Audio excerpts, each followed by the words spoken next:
Sveiki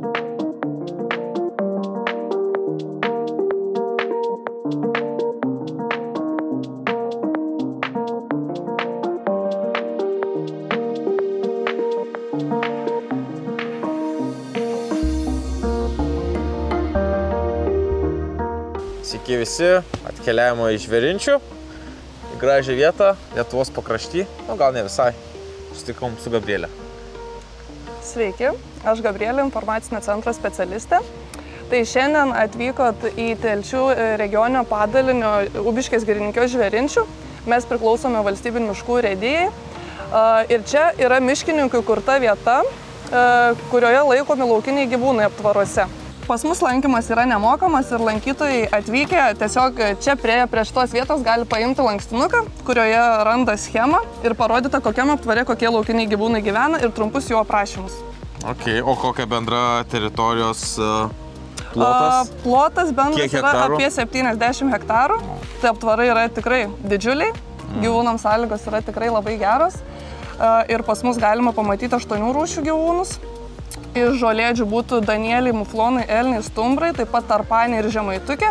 Na, o iš plėšrūnų turime lūšis ir didžiuosius apuokus. Ir kaip lankytojai, daugiau žiemą ar vasarą? Na, savaime suprantama, didžiausio to anšlagus laukiame vasarą. Tačiau tikrai rekomenduočiau atvykti ir pasižiūrėti, kaip ši vieta unikaliai atrodo visais metų laikais. Kadangi ypač žiemą tai būna mažiau augmenijos ir kadangi aptvarai dideli, tai didesnė tikimybė netgi pamatyti gyvūnus. Lengviau prisikviesti turbūt. Taip. Su maistu. Nes labiau būna išalkę. Taip. Na, o vasarą tai ypač daug žmonių važiuoja karštą dieną, ko tikrai nerekomenduočiau, nes, na, kaip ir žmonėm, jeigu per karštą jie slepiasi, ieško pavėsio, gaivinasi, tai taip pat ir mūsų gyvūnai. Tai va, kaip tik pirmieji, kas pasitinka mūsų lankytojus, tai tarpanė ir žemaitukė. Čia galiu tave įsileisti. Gerai. Tik jos irgi yra laukinės, mes prie jų labai net nelendam, jos gyvena savo gyvenimą, bet šita žemaitukė yra jaukesnė truputį.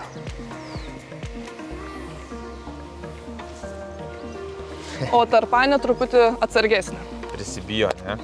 Taip, bet šiaip noriu pabrėžti, kad lankytojai mes į aptvarus neleidžiam ir glostyti taip pat neleidžiam. Taip pat šerti negalima. Tiesiog pasižiūrėti, pasigrožėti iš tolo. Čia jos tik visada kartais būna lankytojai atsineša kokių skanėstų, tai va jos pirmos jau išgirsta, kad kažkas ateina ir tiesiog pasitinka, nes, na, tikrai būna, kad ir neleidžiam to atveju, kad įmeta kokią morką tam žmonės ar kažką. Aišku, retkarčiais tai nėra labai blogai, tačiau kai būna vasara, tas labai daug žmonių, tas anšlagas, jeigu visi neštų, tai tikrai, nu, ta prasme... Kokių čipsų ar kažkas, kas sumasto? Na, kad ir tų morkų ar kažko, bet kas per daug tas nesveika, nes mes turim gyvūnų šerimo normas ir pagal jas ir maitinam gyvūnus. Tai gaunasi, kad gyvūnai jūs atpažįsta? Taip, tikrai taip. Mes jiem asocijuojame su maistu. Taip. Taip, šeriam vieną kartą dienoje. Va, kaip tik mes turim atėjusi, ką labai retai galim pamatyti, tai elnę. Jis dabar va ten tikriausiai tuoj pabėgs. Šita elnio patelė turi vardą, nes kaip minėjau, yra užauginta žmogaus. Aha. Ir tai irgi unikalus atvejis, nes dabar, na, nebegalima taip, kad ir sužeistą radus, nu, tiesiog nebegalima nei auginti, nei kažką. Žiūrėk, va, elnės netoli nuėjo. Tik tais biškį už medžių pasislėpė.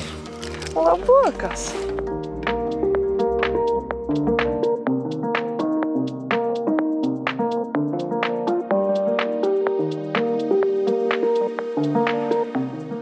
Šitam aptvare yra viena lūšis ir čia yra 3 tokie pat tokio dydžio aptvarai su pertvaromis.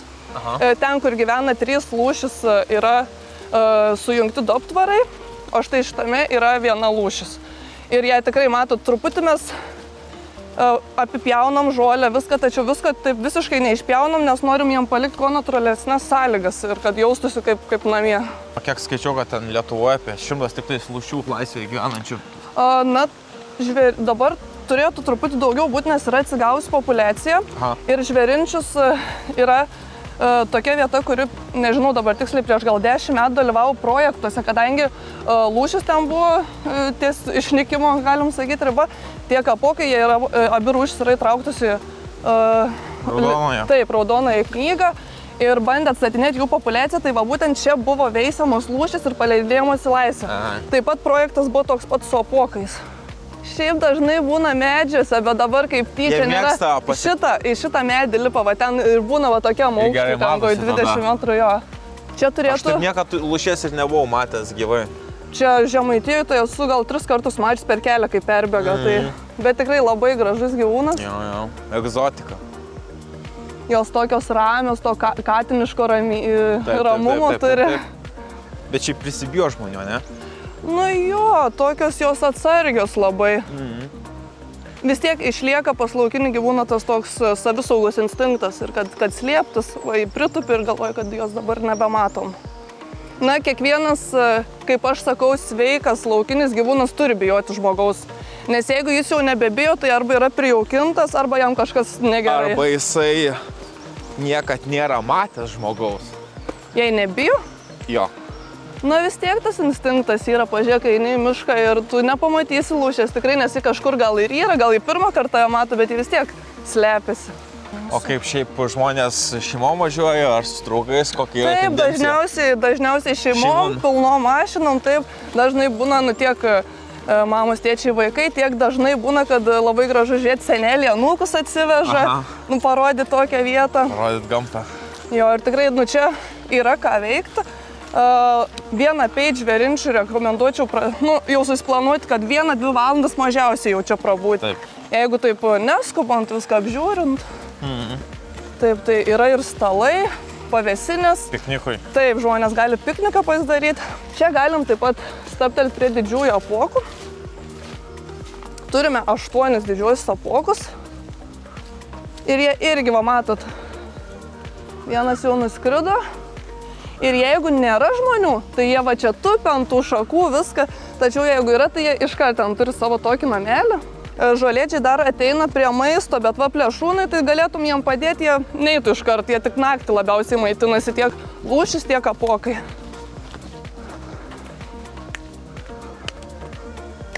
Jie tokie man labai atrodo grėsmingi gyvūnai, nes nu, tas dydis ir tos akis tokios. Taip jauti, kad gali tave susmigti. Jo, ir tie nagai, tai mes pas plėšrūnus į aptvarą net po vieną eiti negalim, nes nu, dėl viso pikto. Ir pas apuokus iš visų šalmais turime eiti, nes labai, tie nagai labai jo pavojingi, tačiau, na jie pripratę. Man yra kelionėje, puolė mane. Rimtai? Kažkoks paukštvanagis buvo, aš tiesiog važiavau dviračiu ir kalnuose šalia papėdėj buvo lizdas. Ir aš minu dviratį ir vieną kartą, toksai garsas, nieko nematau. Antrą kartą, ir trečią kartą pasukau galvą ir grinai, o taip va su nagais jau į mane. Vis taip pro šalį vis praskrenda ir bando, nu, gina vaikus. Tai toks jausmas, wow. Na ir dabar keliausime ilgą į kelią, kaip aš sakau, į stumbryną. Tai va čia yra didieji stumbrai ir kaip tik labai smagu, kad vienas jų jau laukia mūsų. Tai va iš arčiau čia galima pritūpus pamatyti, kokio įspūdingumo ir kokio dydžio tai yra gyvūnas. Kiek vidutiniškai sveria vienas? Apie 900 tonų. Patinas, suaugęs patinas. Apie toną. Taip, patelė truputį lengvesnė, ten 8 gali 100 būti. Taip, ir šitie jau tokie ir grėsmingi. Pavyzdžiui, tie laukiniai, kur atvežti iš Lietuvos vidurio, tai jie yra baikštus. O šitie, kadangi čia jie yra nuo pat stumbryno įkūrimo, atvežti iš Pašilių, tai jie visiškai žmogaus nebijo. Mes pas juos niekada neinam. Nebent reikia ten šieno nuvežti, bet tada žiūrim, kad jų nebūtų mūsų pusėje. Nes jie agresyvūs tokie, na, jau žino savo vertę. Ir tai paprastai tikrai neprieisi. Tai va, galim duoti maistelių, ko labiausiai jie laukia.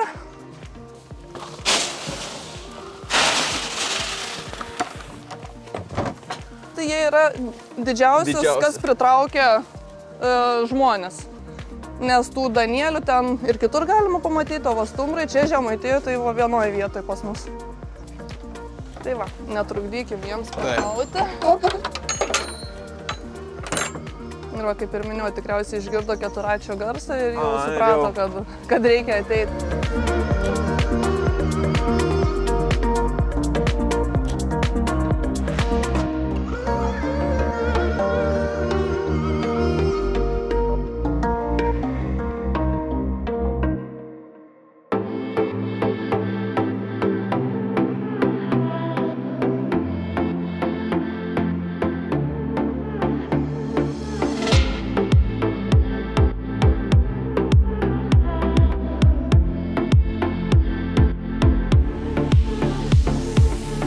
šiandien esame prie Germanto ežero su Arvydu, vyriausiųjų miškininku, Telšių regioninio padalinio. Esam vienas prie didesnių padalinių, valdom beveik 40 000 valstybinės reikšmės miškų. Nu ir turbūt dar 2/3 prie to, tai apie 60-70 privačių miškų. Nors veiklos nevykdom, bet tenais vykdom priešgaisrinę apsaugą, sanitarinę apsaugą. Kiekvienas miškas turi savo funkcinę tokią, sakykime, zoną. Tai ta dalis, kur auginamas miškas, kur reikia rąstų, tai yra vieni reikalai. Taip. Čia dabar stovim Germanto kraštovaizdžio draustinį, tai čia yra kiti reikalai. Tai yra rekreacija, gamtos apsauga, saugomose teritorijose, tai draustiniai įvairūs. Tai tas pats Germanto kraštovaizdžio, tai ūkinė veikla ribojama, yra prioritetas. Pats pavadinimas saugoma teritorija, tai kažkas yra saugoma. Tai šiuo atveju Germanto kraštovaizdžio draustinis, tai vat būtent ir saugojama yra tas kraštovaizdis, miškas, ežeras, pelkė, visa aplinka. Tai va, esam prie pirmo velnio. O kiek yra? Kiek yra? Nu, mažiausiai 3. O jeigu apsiniaukia, tai galima ir 4 ir 5 pamatyti, jeigu rūkas ryte. Bet rūkas ryte. O kodėl velnias? Yra istorija. Tai matyt, su žemaičiais susiję. Nes ko gero labiausiai velnių priėdė žemaičiai. Užsispyrė, jo. Va, dar vienas velnis. Šitas fainas? Jo. Su šito velniuku irgi yra istorija. Kai pradėjom tuos takus čia įrenginėti, prasidėjo darbai. Nu, žmonės vis tiek vaikšto. Taip. Ir rangovui mūsų, Telšių meistras buvo rangovas, sako, jūs velnį padarysit ar ne? Va, kokį velnį? Nu tai senais laikais buvo velnės čia. Koks velnės, kaip velnės? Nu ir tiesiog rangovas mestelėjo žinutę į laikraštį rajoninį. Taip. Gal kas turit kažkokią nuotrauką? Nu ir taip, 60 metų, 3, 4, 63, 64 metais žmonės atnešė nuotrauką. Čia buvo medinis velnias ir labai panašus toksai latakas vandens, bėgo, kažkas sukosi. Nu, medinį dabar nebedarysi, tai... Nu jo. Suvirino. Suvirino ir čia... Fani. Na, o tai toks čia... Skariukas. Stilingas. O šiaip čia visas tas takas, sakykime, visas kompleksas Germanto ir Ilgės ežero yra skirtas, nu, daugiau tokiam, kaip čia sakyti, pasyviam poilsiui, ar kaip vadinti, pasivaikščioti, pažvejoti, nu, pažvejoti ežere, pasisupti ir šitie takai yra... Sakėt, susijungia, ne? Jie susijungia. Apie 6 kilometrus gaunasi. Čia buvo toksai Germantas, kaip čia sakyti, karžygys ar kas. Taip. Jisai tokia turėjo draugę, Austėją. Ir numirė. Ir verkė. Verkė ir priverkė. Ir priverkė ežerą. Priverkė ežerą. Geras. Ir priverkė ežerą. Veidelis jau labai liūdnas. Biški nusiminęs, biški verkiantis. O kadangi buvo milžinas, buvo karžygys, tai kas čia ta 165 hektarai priverkti? Švis gamtoj buvimas, nu, kaip sakyti, yra toks apsiraminimas, nu, pats su savo mintim, tiesiog atsijungi. Čia yra aikštelė ir vat yra parašyta, kad čia yra, reikia pajaust medį, va, apsikabinti medį, tikrą medį. Ir kalbėti su juo. Ne tiek kalbėtis, kiek mokėti klausytis, jis daug ką pasakys. Taip. Šitą atkarpėlę labai patinka, taip tarp medžių raitosi. Šuniukas yra plėšrūnas. Jisai paleistas miške, trikdo visiems kitiem gyventojam miško, ir stirniukui, ir zuikučiui, ir paukščiukui. Tai vienaip ar kitaip geriausias variantas, tai atsivedus į gamtą nepaleisti šuniuko. laikyti ant pavadėlio. O jeigu jau norim paleisti, būtiniausiai antsnukį uždėti. Nes tie visi mažiukai yra beginkliai. Nu ir dar atėjus į gamtą su augintiniais, reiktų, kad tie augintiniai nieko nepaliktų. Aplamai, atėjus į mišką, atėjus į gamtą, tai vieninteliu principu reiktų vadovautis. Nu, nepalik nieko. Ką atsinešėjai? Įsinešt? Ta įsinešk. Nes, nu, ir palikim taip, kaip radom, arba netgi geriau palikim. Jeigu jau radom šiukšlių, tai surinkim jas. Bet bent jau savo nepalikim. O, čia dabar, nežinau. Kas čia per saulutė? Čia saulutė tokia, kad jeigu ją įžengsi, tai reikia eiti iki galo. Iki galo. Čia, kaip suprantu, labirintas vis tiek. Taip, čia yra labirintas, čia dabar pradėsi iš pradžių. Čia startas. Čia startas iš pradžių. Vienas pusrutulis dirba, paskui kitas pusrutulis dirba. Ar jeigu kažkokiu momentu įžengsi lauk, nu tai ką, pusė dirba, pusė nedirba, tai taip ir paliks. Šiaip tas pats ežeras yra įdomus tuomi, kad yra be galo daug įlankų. Dabar, nu kiek mes matom, 50 metrų ir viskas, ten yra įlanka. Į tą pusę, nu, irgi šiek tiek matom, ten vėl įlanka ir taip. Jeigu jau grinai paplaukiat su valtele, tai jis atrodo dvigubai didesnis, nes tu iš vidurio matai visas tas įlankas. Taip. Ilgi ežerioks. Ilgi ežerioks. Nu, panašiai, bet ne žemai. Ilgi ežerioks. Panašiai, bet ne žemaitiškai. Tai va, čia yra ilgi ežerioks. Ežeriuks. Kuris yra bendram Germanto pažintinių takų komplekse. Čia yra apie 2,5 km, vienas takas ir antras takas, tai atvažiavus čia galima nueiti prie Germanto, atvažiavus prie Germanto galima nueiti čia. Tai einam pažiūrėti, kas čia. Bet tik ir nueit, ar vis tiek per daug laiptukų su dviračiu nelabai patogu? Su dviračiu dėja ne. Nelabai. Su dviračiu yra dviračių takai, galima važiuoti aplinkui, tai jau gausis apie 12 km. Galima važiuoti čia, kur mes važiavom. Taip. Galima važiuoti dar didesnį ratą, tai irgi yra opcija. Dalis asfalto, dalis žvyrkelio. Skonio reikalas. Taip. Na, tai dabar jeigu šitą pažiūrėti, mes dabar esam čia. Ilgio ežerioks. Mes vaikščiojom čia. Taip.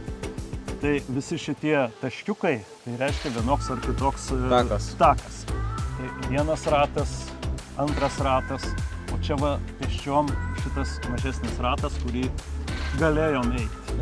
Jaučiu patiesumą. Čia jau pats tiesumas. Čia apžvalgos bokštelis, o čia reikia velnio ieškoti. Durbinas. Antrasis. Pirmasis labai pilkėtas, niūrus, tamsus, juodas, tik velniam veistis. Aha. Yra paplūdimėlis, čia šitie yra 2 paplūdimėliai. Tai čia va yra vyrų paplūdimys, tenais toliau yra moterų paplūdimys. Ir šitie paplūdimiai veikia visus metus.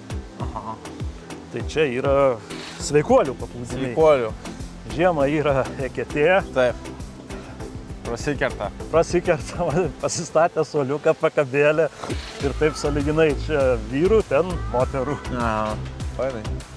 Kuo neįsiskiria aplamai tas Germanto pažintiniai tie takai, Germanto draustinis, kad šitie takai yra pagal, kai aš sakau, pagal kojas. Jeigu jos yra našesnis, tu eik didelį ratą. Taip. Jeigu tu skubi ar lietus lyja, tu eik mažesnį ratą. Jeigu tu visiškai tingi, ateik, pasėdėk ir sėdėk. Nu, skonio reikalas. Taip. Kiekvienam pagal save. Aš buvau labai skeptiškas. Bet kai praeini basom visą šitą atkarpą, nu, iš tikrųjų kažkas sujuda viduj. Kažkas sujuda. Biški. Nervai pasispaudinėja. Nu, tai tengi yra labai daug. Daug dalykų pėdoj labai. Daug dalykų pėdoj yra. Koks bendras ilgis? Tako, pėdom. Šito nedaug, netoli kilometro. Einant pamatai visokį tą mišką. Ir tą tokią vat tipišką Žemapelkę, tą ežerą tokį baigiantį užakt, Durbino ežeriukai. Prie Germanto tokie, pakilesni pušynai, eglynai. Taip, taip. Čia, vėl toksai biski ne monotoniškas tas miškas. Visiems žinoma ir tuo pačiu ir prieš gaisrinį požiūriu, kad ten galima kurti laužą. Laužą aplamai kurti tik tais tam skirtose vietose, laužavietėse. O, sakykime, kai žmonės savo grilius atsiveža. Deja, irgi toj pačioj zonai irgi. Atvira ugnis. Gerai. Šašlyką suvalgiai, pradėjo lyti. A kur tos perus? Ir lekiam namo. Taip. O jie taigi karšti. Taip. Ir ką, ir paskui turim visi reikalų. Taip kad su atvira ugnim gamtoj ypatingai atsargiai reiktų elgtis. Šiaip čia yra dar ir žiemą ką veikti. Su tokia sąlyga, jeigu yra sniego. Aha. Nes čia yra, matai, begalės tokių ir čia takelių, kurie žiemą tampa slidžių trasom. Ai. Čia turbūt paskutiniai etapai basomis. Tai jau čia galima ir basomis, galima ir jau į kaliošus apsimauti. Nes dar pagal ženklus, man atrodo, dar čia basomis. Taip. Čia visas tas apėjimas aplinkui yra takas basomis. Nu ką, tai ačiū Arvidai. Įdomi ekskursija. Ekskursija kai ekskursija. Graži gamta, gražus takai, yra ką pamatyti, ką nuveikti. Reiks atvažiuoti su bičiuliais. Tai aš kai tik norėjau klausti, ar antrą kartą čia atvažiuotum, ar kam nors sakytum, kad čia reikia atvažiuoti. Atvažiuoti, čia rekomenduočiau. Tai dėkui už tai. Dėkui jums.